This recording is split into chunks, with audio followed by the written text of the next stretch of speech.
In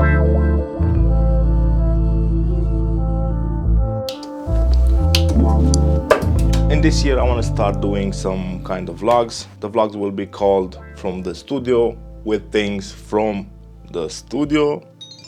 I want to share what's happening in the studio, short tutorials, short videos about things from the studio that might be helpful for you guys. Today it's Monday, a crazy day because projects are piling up after the New Year's. Let's see what we can do today. So I'm working on a track and I realized that I use the same thing when it comes to reverbs on delays, and I use the same plugin as my starting point, and that's Valhalla Vintage Verb, and you will be shocked what I use as my starting point. Drag and drop and just decrease the mix. Yeah, so when I add reverbs to delays, my starting point is the default Valhalla Vintage Verb. Because it's the beginning of the year, one thing that's really important for me and my business, the studio, how I manage all the projects that I have. I used to have notepads, I used to write all the projects down. So that was how I managed all the projects. That system is a bit old because pen and paper, you lose it, you mess with it. So a couple of years ago, I decided to look for an app that can help me manage all the projects. Things 3, that's what I use for all the projects, for all the personal stuff. That's where I keep everything. The app, it's fairly simple, looks just like this, and you can see that I have a section called Mix and Master where I have all the projects, the drafts. I can set deadlines, and this is a really cool app that I've been using for a couple of years. An iOS user, iPad, Mac OS, this is one app that you can look into.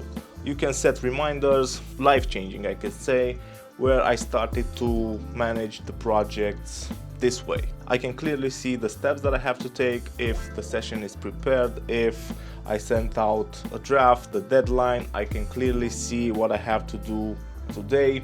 So let me know if you want a video breakdown of how I use the app. So I want to talk about the purpose of the From the Studio videos. This is going to be something raw. This is going to be thoughts and ideas. It's not going to be something in depth. If you hear me talking about something that you are interested, you can just leave a comment down below and I will probably make an in-depth video. For the From the Studio videos, I just want to keep it light, keep it fun, no pressure. I just want to bring you closer to me and to my studio, show you around, show you how I working with music, working with clients. It's 4 p.m. I've been working since I think 9 a.m. I'm done for the day because I have training with the puppy. See you guys tomorrow. Good morning. So I think it's around 9 a.m. and this is like a usual hour that I get in the studio and I try and start working as soon as possible. Today I woke up at 7 a.m. I have a monster that I need to feed. That's not me, it's this rascal here. Gets some food, then it's some light training and exercising for him so I can work in peace throughout the early day. 9 a.m. time to start working.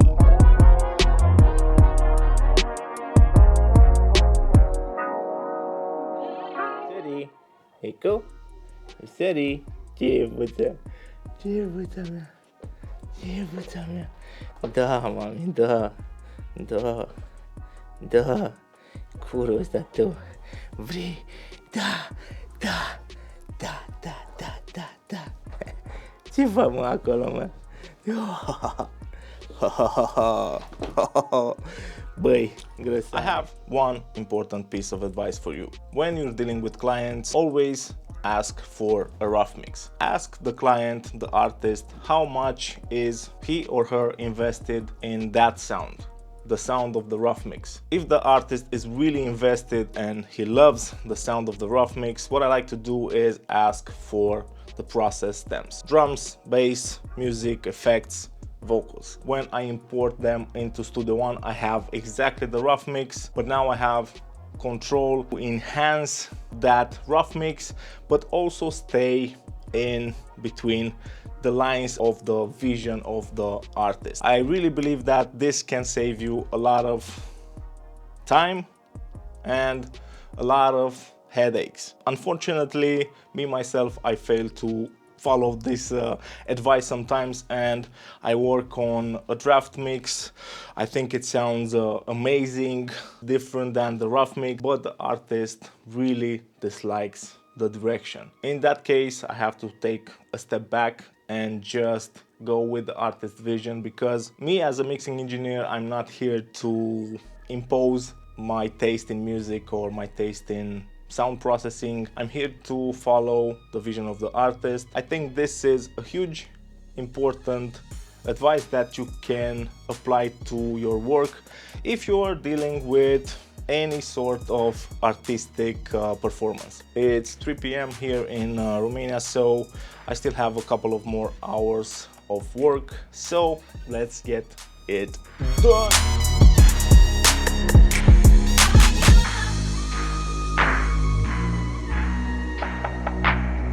So it finally happened. Studio One just got updated. The version now is 5.5, I believe. Studio One received a much needed mastering oriented update. Now we have automation. For me, that's a life changing, because you can do things like this. So now, because we have automation in the project page, we can automate our masters. We have a similar section like in the song page when it comes to mixing. For me, this was really infuriating and a big frustration when it comes to mastering my songs inside Studio One, especially in the project page, because in the song page I can always do automation. Now I can do things like, let's say that in this mastering session I have Oxford Inflator.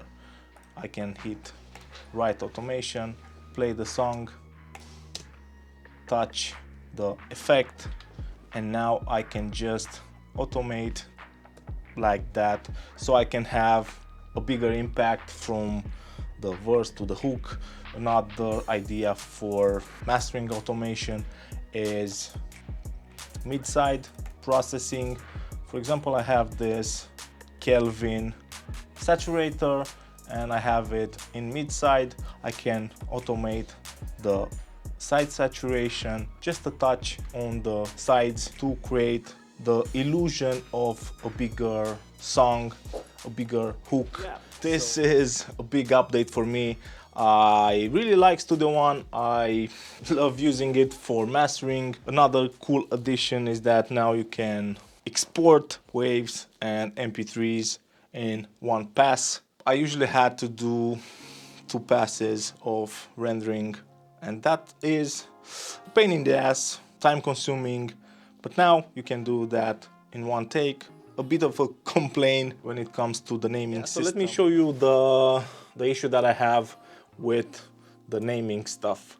When you hit digital release, you have the option to pick the format, but the naming stays the same. I know that you have the folder option, so the MP3 goes in a different folder from the WAV file, but that doesn't help me at all, because when I'm sending masters out to the clients, I'm not sending folders, I'm sending MP3s and waves. That's the issue. I would like to have like a different naming scheme where, like, at the end of the naming scheme, the format MP3 sample rate maybe, and things like that. An option to choose what to include in the naming scheme. That would be awesome. Let me know if you want like a full breakdown of the new Studio One update. Happy with project automation, really great for mastering.